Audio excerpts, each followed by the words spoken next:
এর মতো বসে থাকে। আছে না? এই যুবকরা কথা বলে কেন? আছে না নয়? এর মতো বসে থাকে। যখন বের হয় তখন তার পিছিয়ে পিছিয়ে যায়। মেয়ে কোনো কথা বলে না, পিছন থেকে বলে এই তোমার কিচ্ছু মায়া দরকার নাই, তুমি কিন্তু আমার দিকে একটু তাকাবে না? 3-4 রাত যাবত আমার খুব নাই, চোখটা করতে বলতে একটা আমি তোমাকে ভালোবাসি। দেখছেন যুবকরা কি খুশি দেখে না, কিচ্ছু না, সব হেরে যাবে। আলিয়া থাকবে না, লাইলি থাকবে না, সব হেরে যাবে। থাকবেন তিনি কে? আসতে বলে থাকবেন তিনি কে? আল্লাহ ছাড়া আমার কেউ।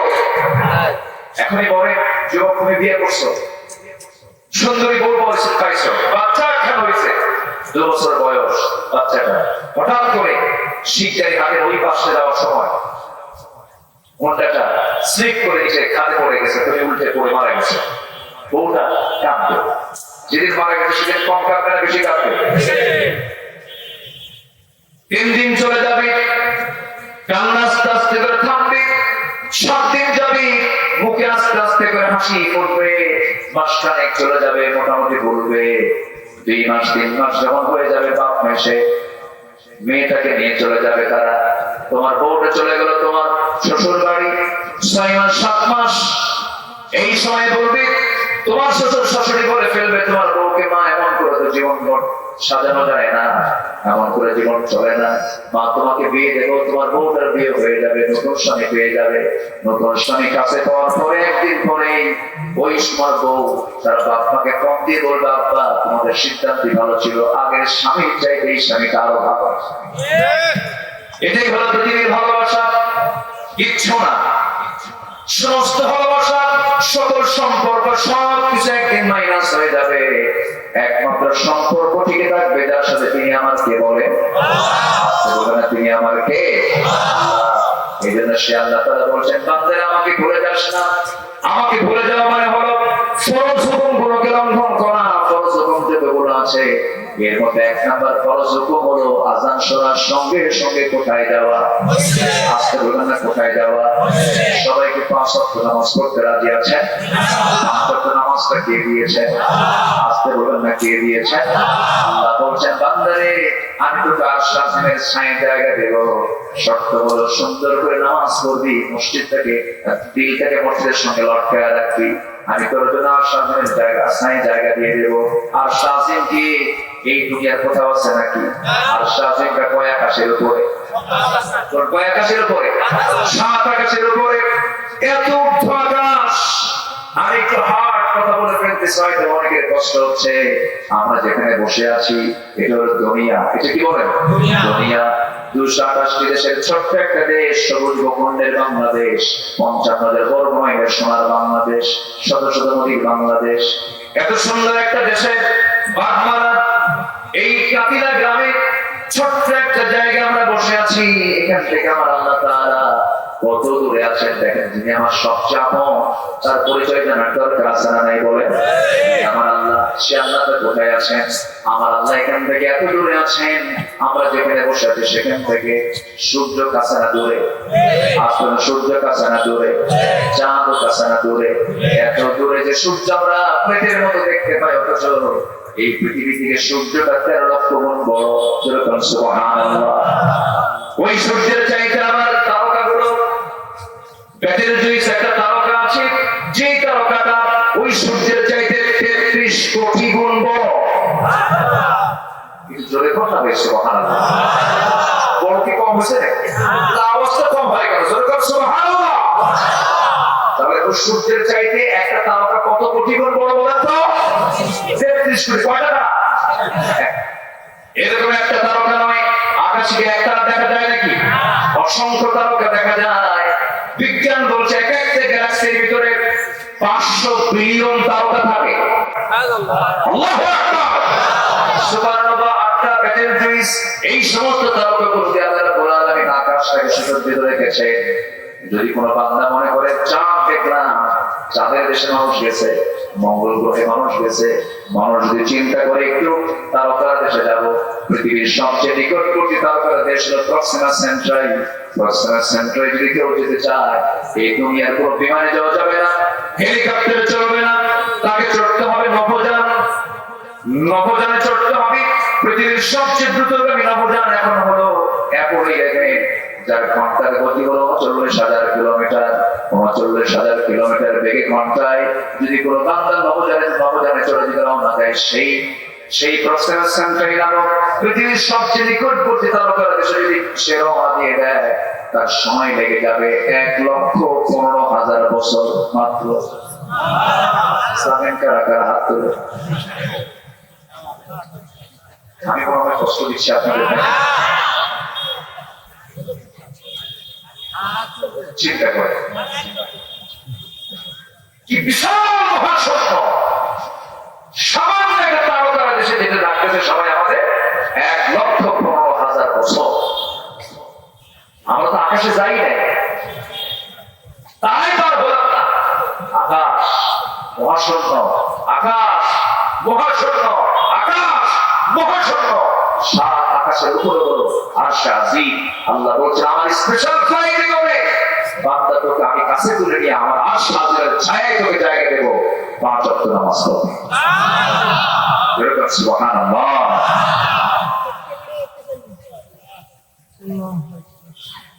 যে দল করতে গিয়ে নামাজের অবকাশ থাকে না, যে দলের নেতৃত্ব মানতে গিয়ে আমার নেতার মুখ থেকে নামাজের আহ্বান আসে না, যে দলীয় কার্যালয়ে যে দলীয় কাজ করতে গিয়ে জনসভা করতে গিয়ে জোহর কাজা হয়, আসর কাজা হয়, মাগরিব কাজা হয়, নেতাও নামাজ পড়ে না, কর্মীও নামাজ পড়ে না, ওই সমস্ত নেতৃত্বের মুখে আমরা জুতা মারি, থুতু মারি, জুতা মারি। সবার আগে আমাকে সন্তুষ্ট করতে হবে কাকে? আসতে বলবেন না, কাকে? সবাই কি নামাজ পড়তে রাজি আছেন না? জাহান্নামে যাওয়ার 1 নাম্বার কারণ কি বলেন? কি না বলা? কোরআন বলছে, সূরা মুদাসসির পড়ে কোরআন বলছে আমরা নামাজটা রেগুলার করব। জোরে বলি ইনশাআল্লাহ, জোরে বলি ইনশাআল্লাহ। কোন নবী জীবনকে আজকে আলোচনা শুরু করেছে বলেন তো? বলেন তো? শেষ হয়েছে কি কথা? আমি বিদায় দিয়ে শেষে ফিনিশিংয়ের দিকে আস্তে আস্তে চলে যাবো। জোরে বলি ইনশাআল্লাহ। আমরা ইসলাম থেকে মানবো। জোরে বলি ইনশাআল্লাহ। আমাকে একটা প্রশ্ন করেছে, হুজুর একটা বিষয় কি, আচ্ছা নিজের বোনকে বিয়ে করে জায়েজ নেই, ভালো কথা, কিন্তু দুধ সম্পর্কীয় বোনকে আল্লাহ তাআলা কেন হারাম করলেন? দুধ বোন বিয়ে করে জায়েজ না হারাম? বলেন বলেন বলেন। দুধ খেয়েছে, মাঝখানে কিন্তু মানে এরকম একটা সিস্টেম গোটা পৃথিবীতে চালু হয়েছিল। অনেকে দুধ ফান্ড, একটা বিল্ড, একটা ফান্ড তৈরি করছিল। মানে দুধ এই ফান্ড তৈরি করে তারা দুধ জমা দিত, ওখান থেকে বাচ্চা রাখত। এটা ইসলাম অনুমোদন করে না। কারণ দুগ্ধ সম্পর্ক যার সাথে হবে তার সঙ্গে বিয়ের সম্পর্ক আছে, যার সঙ্গে দুধের সম্পর্ক তার সঙ্গে কখনো বিয়ে হতে পারে। এই ফয়সালা কার? আমি চিন্তা করলাম যে আপনি কেমন, সেদিন আমি এটা সঙ্গে সায়েন্স পেলাম। সায়েন্স বলতেছে আল্লাহ তাআলা কেন হারাম করেছে। দেখেন বিজ্ঞানীরা এটা রহস্যটা উদ্ঘাটন করতে পেরেছে। মায়ের দুধ পরীক্ষা করে দেখা গেছে মায়ের দুধের মধ্যে যে স্টেম সেল থাকে সেটা ঠিক স্পার্মের মধ্যেও থাকে, অর্থাৎ বীর্যের মাধ্যমে যে বংশ বৈশিষ্ট্য ট্রান্সফার হয়, দুধের মাধ্যমে সেম মায়ের বংশ বৈশিষ্ট্য জেনেটিক সন্তানের মধ্যে ট্রান্সফার হয়। তখন দুধ পান করার সন্তান মায়ের বডির একটা অংশ হয়ে যায়। এই জন্য আল্লাহ তাআলা যে স্তন থেকে সন্তান দুধ পান করেছে, এই জাতীয় যে সম্পর্ক দুধ ভাই দুধ বোন, তখন তার নিজের ভাইয়ের মতো সহোদর বোনের মতো হয়ে যায়, বিয়ে হারাম হয়ে যায়। আল্লাহু আকবার। ইসলাম বান্দার জন্য অকল্যাণ না কল্যাণ? অকল্যাণ না কল্যাণ? আমার বন্ধুগণ, কিন্তু দুঃখজনক আমাদের সমাজে কিছু জ্ঞান পাপী আছে না? নাই? জ্ঞান পাপী কিছু আছে। পার্থিব জ্ঞান তখনই ক্ষতিকর হয়ে উঠবে যখন ওই জ্ঞান দ্বারা আপনি কোরআনকে জাস্টিফাই করতে চাবেন। পার্থিব জ্ঞান দিয়ে কোরআনকে জাস্টিফাই করা যাবে না। কোরআন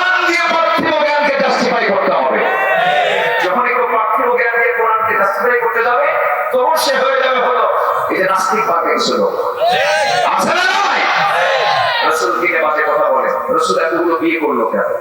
রাসূল নারী বিরস ছিল, রাসূল জেনাকার ছিলেন, এরকম জাতীয় কথা বলে। কখন? যখন তার মধ্যে আক্ষরিক দিনের জ্ঞানটা না থাকে। তবে হ্যাঁ, পরিকল্পিত কিছু নাস্তিক আমার দেশে আছে না নাই? আসতে বলবেন না, আছে না নাই?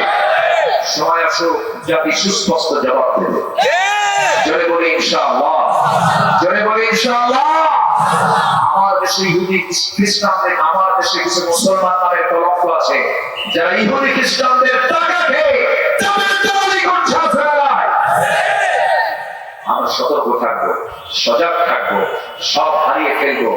ঈমানটাকে কখনো হারানো যাবে না, হারানো যাবে তবে আমার মা দেখেন, ফেরাউন গোটা দুনিয়ার টপ লিডার, তার বউটাকে বলে, তার বউটাকে তিনি দুনিয়ার সকল ফ্যাসিলিটি পেয়েছেন, রাজরানীর মর্যাদা পেয়েছেন, বাড়ি পেয়েছেন, গাড়ি পেয়েছেন, সম্মান পেয়েছেন, সব পেয়েছেন, কিন্তু ঈমানকে হারাইছেন। প্রয়োজন তিনি শেষ পর্যন্ত সবই ছাড়লেন।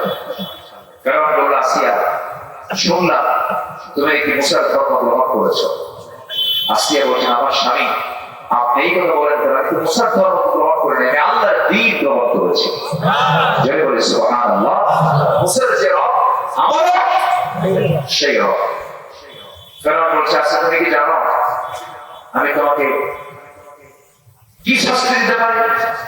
আসিয়া বলছেন, আমার স্বামী আপনি আমার স্বামী, আমি আপনাকে সম্মান দিয়ে কথা বলছি, আমার প্রতি আপনার অত্যাচার যত বাড়বে আমার ঈমান তত পাকা হবে। বলেন সুবহানাল্লাহ। কি ঈমান তার আছে দেখেন। শেষ পর্যন্ত আমার মা আসিয়া আলাইহিস সালাতু ওয়াস সালাম ফেরাউনের সামনে যখন দাঁড়িয়ে থাকলেন, ফেরাউন দিক বিদিক অস্থির হয়ে জান্নাতকে ডেকে আনলো, সন্তানগুলোকে একে একে শেষ করে দিল। এবার বললো, আসিয়া আমি তোমাকে দুনিয়া থেকে বিদায় করবো। আসিয়া বলছে, আপনার মা তো মারবেন আমি জানি, কিন্তু আপনি কি জানেন আমি আমার নাকের মধ্যে জান্নাতের ঘ্রাণ পেতেছি। আসিয়া আলাইহিস সালাতু ওয়াস সালাম দুনিয়া থেকে বিদায় নেবেন, এমন সময় তার হাত বাঁধা হলো, পা বাঁধা হলো, করাত নিয়ে আসা হলো, করাতটা মাথায় ঠেকে দেওয়া হলো। শেষবারের মতো বলে ফেলতেছে, আসিয়া এখনো সময় আছে, তুমি কি করবা বলো। আসিয়া বলছে, শোনো আমি তো আমার চোখের সামনে আল্লাহর নিয়ামতের জান্নাত দেখতে পেতেছি।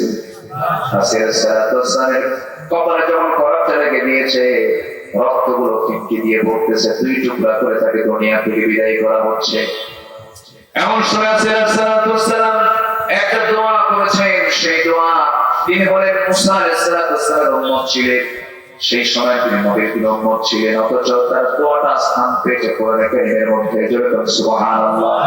সূরা তাহরিম পড়ে দেখেন কি মানে পরীক্ষা তিনি নিয়েছে, কি দোয়া করছেন, রব্বি বিনি ইনদাকা বাইতান ফিল জান্নাহ ওয়া নাজ্জিনি মিন ফিরআউনা ওয়া আমালিহি। বলছেন, আল্লাহ তুমি আমার জন্য বানায় দিবা একটা ঘর। কয়টা ঘর বলে? জান্নাতে একটা ঘর থাকবে নাকি? একটা ঘর থাকবে না, অসংখ্য ঘর থাকবে, অসংখ্য নিয়ামত থাকবে। কিন্তু আজকের দোয়াটা কত সুন্দর দেখেন, আল্লাহকে তিনি কত কাছে টেনে নিয়েছেন। আমার মা ইস্টার জলসায় সময় দিয়ে এগুলো লাভ হবে না। ওই সমস্ত কলকাতার সংস্কৃতি লালন করে ঈমানটা নষ্ট করবেন না, ডিভাইসের সামনে সময় দিয়ে যৌবন জীবন নষ্ট করবেন না, নিজের সম্মান সম্ভ্রমটাকে টিকে রাখবেন, পর্দায় থাকার চেষ্টা করবেন, মাথা থেকে পা পর্যন্ত থাকবেন। আপনার শরীরের সকল সৌন্দর্য আপনার স্বামীর জন্য বরাদ্দ করবেন। পৃথিবীর কোন পর পুরস্কার আপনি দেখাবেন না, নিকংসের কোন কথা বলবেন না। আপনি কি জানেন মা, একটা পুরুষের চাইতে একজন নারী অনেক আগে জান্নাতে চলে যাবে, শুধুমাত্র চারটা কাজ করবেন, সোজা জান্নাতে চলে যাবে। আমার মাকে আমি বলছি, মেহেরবানি করে আসিয়ার মতো জীবনটা ধরেন।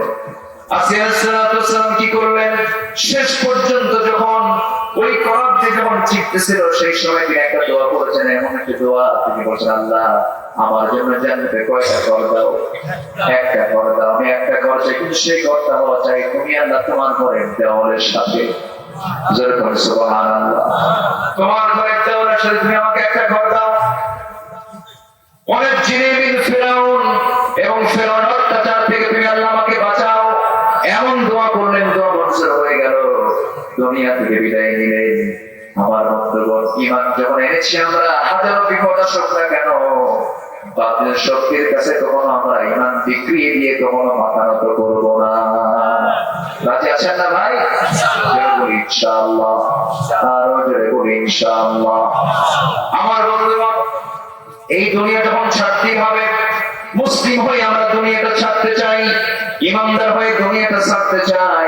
আমার মা আজকের মাহফিলে যারা আসছেন, একটা কথা আপনাকে বলছি, মেহেরবানি করে মাথায় রাখবেন, মেহেরবানি করে প্রযুক্তি, এই যে মিসইউজ, মোবাইল ব্যবহার, টেলিভিশনের যে সমস্ত নাটক সিনেমাগুলো যে দেখানো হয়, আপনার ইমানকে ধ্বংস করার জন্য একটা মুহূর্তে যথেষ্ট। আপনার সন্তানকে আপনি বাঁচান, আপনিও বাঁচেন। আজকে ইহুদি খ্রিস্টানদের সবচেয়ে ষড়যন্ত্র হলো প্রযুক্তির মধ্য দিয়া মুসলিম পরিবারকে বেহায়া বানানো, ঠিক কিনা? আমি কি ভুল বলছি? বেহায়া বানানো। কত পরিবার এই মোবাইলের মধ্য দিয়ে নষ্ট হয়ে গেছে, আছে না নাই? থানায় যাবেন, এটা রিপোর্ট বেশি, চেয়ারম্যানের কাছে যাবেন, এটা রিপোর্ট বেশি। কি আমি ভুল বলছি?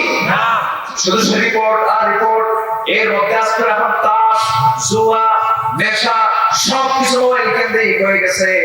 এই মোবাইলে নোংরামি গুলো করা হয়, সকল নোংরামের মূল জায়গা হয়ে গেছে এই মোবাইল।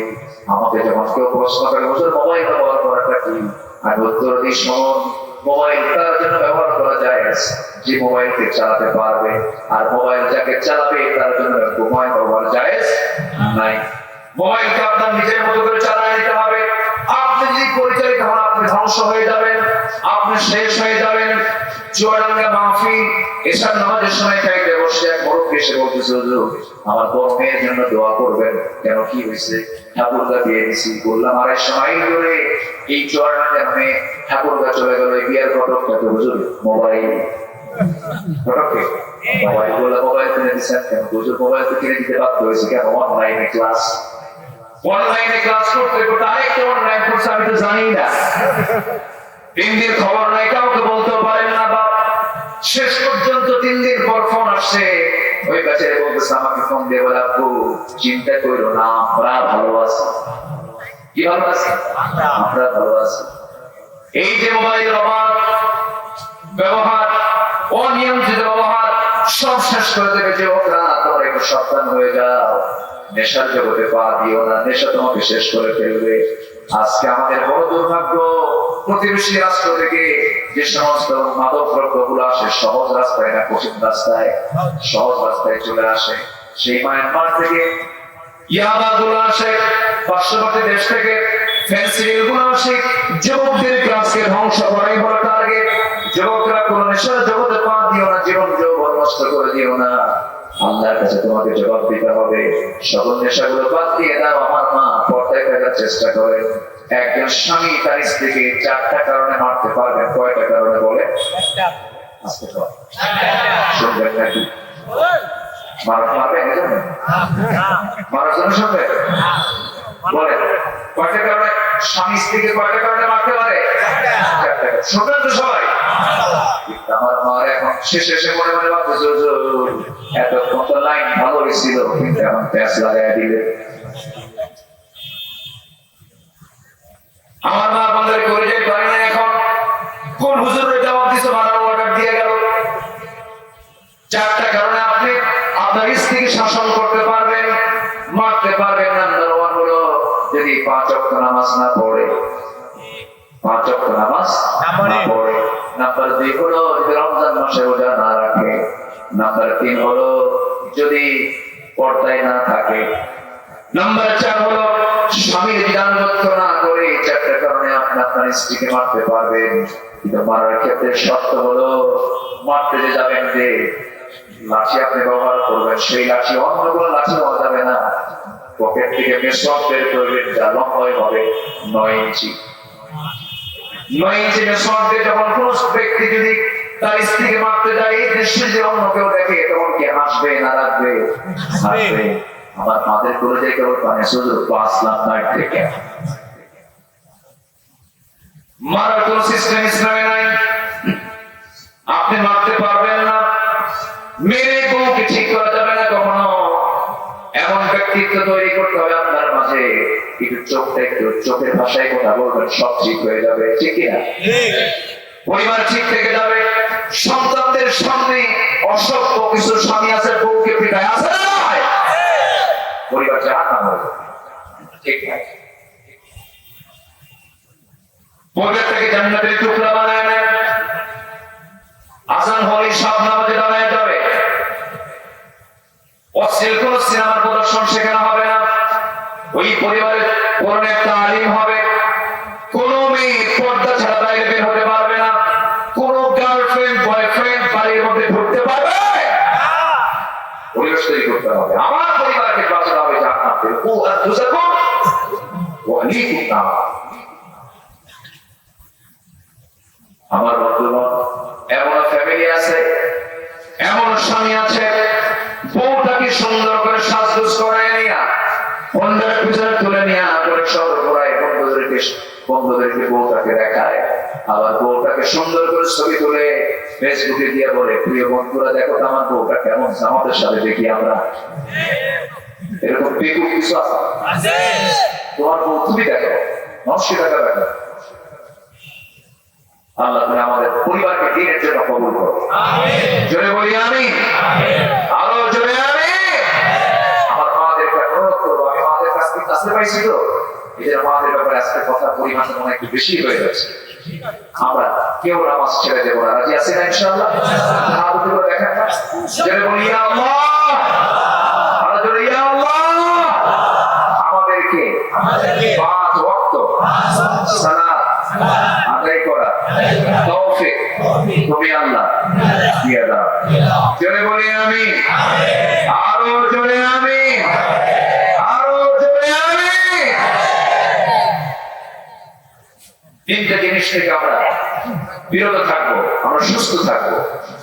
এক নম্বর হলো বেশি কথা বলা। বেশি কথা বললে কি সুস্থ না অসুস্থ? অসুস্থ। ঈমান দুর্বল হয়ে যায়। কিছু কিছু লোক আছে দেখেন না, কেমন নাই চৌরাস্তার পরে 4 বোতলে বসে খাই করা আছে, এগুলো করবো। অধিক নিদ্রা, অধিক ঘুম, অসুস্থ হয়ে যায়। অতিরিক্ত বানানা খায় দেখো, এরপরে যদি বলা খাইছে কেমন জুট না, এরকম কিছু পাবলিক আছে না? সুস্থ না অসুস্থ? অসুস্থ। 4টা জিনিস শরীরকে ধ্বংস করে। এক নম্বর হলো দুশ্চিন্তা। এক নম্বর কি? দুশ্চিন্তা। দুশ্চিন্তা তার আছে যার নামাজ হয়। দুশ্চিন্তা তার আছে যার কোরআন তেলাওয়াত। সুবহানাল্লাহ। আমরা কোরআন পড়ব, সকল দুশ্চিন্তা দূর করে দেবেন কে? খুব কম শোনা যায় একজন আলেম হার্ট স্ট্রোক করেছেন, খুব কম শোনা যায়। একজন আলেম ব্রেন স্ট্রোক করেছে, খুব কম শোনা যায়। শোনা যায় না? শোনা যায় কিন্তু কম। কেন জানেন? যার মধ্যে ঈমান থাকে, যার মধ্যে তাওয়াক্কুল থাকে, তার কোনো পেরেশানি আল্লাহ রাখেন না। আল্লাহু আকবার। আচ্ছা, 4টা জিনিস শরীরকে ধ্বংস করে। একটা হলো দুশ্চিন্তা, নাম্বার 2 হলো দুঃখ এবং হতাশা, নাম্বার 3 হলো ক্ষুধা। ক্ষুধা রাখা যাবে না। রাসূল পান নাই, খান নাই, আমরা পাবো, আমরা কি খাবো। রাসূল পেয়েছেন, খেয়েছেন। ইসলাম না খেয়ে থাকার ধর্ম না। ইসলাম অসচ্ছল নয়, ইসলাম সচ্ছল। ইসলাম দারিদ্রতা দূর করে দেয়। আমরা বুঝতে বলতে 10 জন সাহাবী জান্নাতের সংবাদ পেয়েছে। কয়জন? এর মধ্যে অধিকাংশই ছিলেন মিলিয়নার, বিলিয়নার। 7,000 কোটি টাকার মালিক ছিলেন ওসমান রাদিয়াল্লাহু তাআলা। ইসলাম গরিবের কোনো ধর্ম নয়। ইসলাম সম্পদ থাকবে, কিন্তু সম্পদ অপচয় করা যাবে না, বিলাসিতা অর্জন করা যাবে। নাম্বার 4 হলো অনর্থক অধিক রাত্রি জেগে থাকা। সুস্থতার লক্ষণ না অসুস্থতার লক্ষণ? অধিকাংশ মানুষ আজকে প্রেজেন্ট ওয়ার্ল্ডে রাতে ঘুমায় না জেগে থাকে? বলেন বলেন বলেন বলেন। শুধু পিছা রাখা চালাচ্ছে। একটা ছেলে মোবাইল হেরে গেছে, আমার খুব কাছে, মনটা খারাপ। বললাম এই তোমার মন খারাপ কেন? মোবাইল হেরে গেছে, আমি তো বিধবা হয়ে গেছি। কি কথা কি বুঝতেছে না? কি টান, কি আকর্ষণ একটা ডিভাইসের। আচ্ছা, 4টা জিনিস চেহারাকে মলিন করে আর আনন্দ সম্মান কেড়ে নেয়। নাম্বার 1 হলো মিথ্যা। মিথ্যা সবকিছুকে ধ্বংস করে দেয়। অধ্যত্ত অহংকার। নাম্বার 3 হলো এলেম ছাড়া অতিরিক্ত প্রশ্ন করা। এলেম নাই কিন্তু প্রশ্ন করে সে ওরকম আসার এখন নাম্বার 4 হলো লজ্জাহীনতা। মানুষের চেহারাকে মলিন বানায় দেয়। শোনেন, গোটা ওয়ার্ল্ড আপনি জরিপ করে দেখবেন, পর্দাশীলা মেয়েরা বেশি সুন্দরী না পর্দাহীনা মেয়েরা বেশি সুন্দরী? পর্দাশীলা। গোটা ওয়ার্ল্ড আপনি জরিপ করে দেখবেন, মিডল ইস্টে, মিশর, ইরান, সৌদি, আরব গালফ, এই অঞ্চলের মেয়েরা পৃথিবীর মধ্যে সবচেয়ে বেশি সুন্দর। কারণ গায়ে বোরকা থাকে। সূর্যের ক্ষতিকর রশ্মি, বেগুনি রশ্মি যখন মেয়েদের স্কিনে পড়ে তখন এই স্কিন গুলো নষ্ট হয়ে যায়। ওই পারফিউম ব্যবহার করা দরকার নাই, এক্সট্রা করে কোনো কি বলে কোনো কসমেটিক্স প্রয়োজন নাই। মেয়েরা যদি পর্দা অবলম্বন করে তাদের চেহারার মধ্যে আল্লাহ তাআলা নূর ঢুকায়। ইসলামের মধ্যে বরকত আছে না নেই? আচ্ছা, এরপর 4টা জিনিস মানুষের ভিতরে আনন্দ এবং সম্মান ফিরিয়ে দেয়।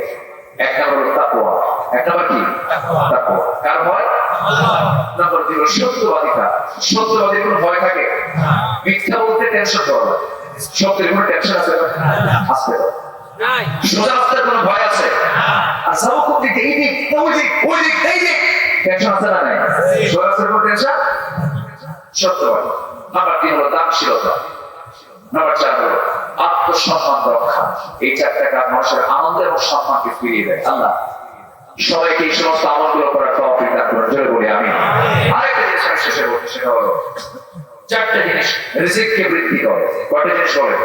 4টা জিনিস রিজিককে বাড়ায় দেয়। নাম্বার 1 হলো রাত জেগে তাহাজ্জুদ নামাজ পড়া। কি নামাজ পড়া বলে? তাহাজ্জুদ নামাজ পড়া। আমরা পড়বো না ইনশাআল্লাহ? জোরে বলি ইনশাআল্লাহ।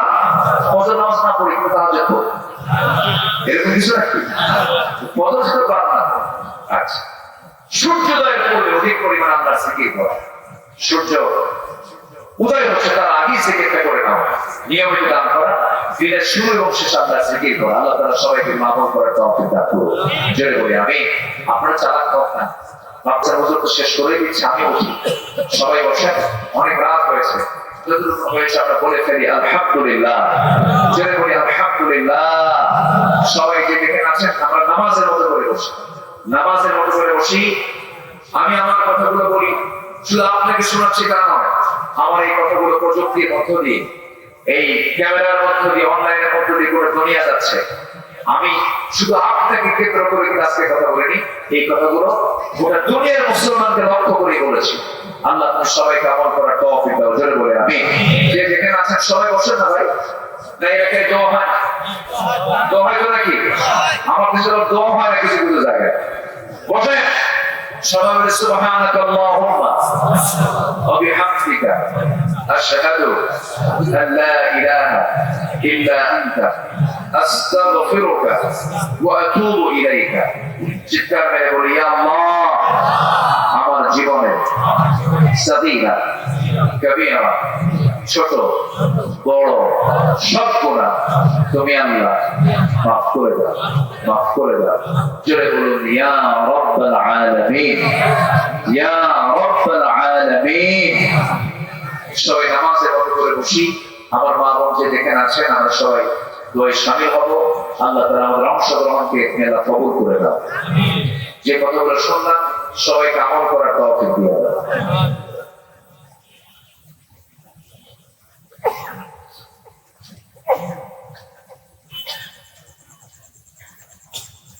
اللهم آمين.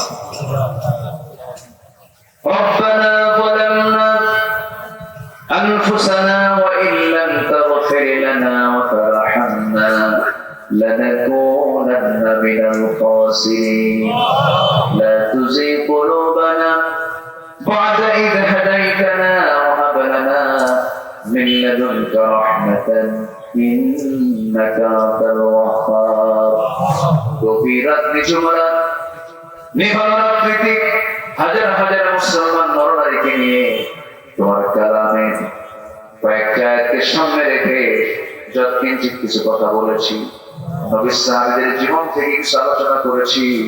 কাঙ্গাল ভিখারীর মতো দুটো হাত পেতে আছে আল্লাহ, গুনার দিকে নজর দিও না, বান্দা মনে করে তামাম জীবনের গুনাহগুলোকে মাফ করে দাও। জনম দুঃখিনী মা, জনম দুঃখী বাপ যার চলে গেলেন, জিন্দেগির গুনাহগুলো মাফ করে দাও, কবরগুলোকে জান্নাতের টুকরা বানায় দাও। আল্লাহ তাআলা আব্বা আম্মার জন্য কি দোয়া তুমি তাও শিখিয়ে দিয়েছো আল্লাহ।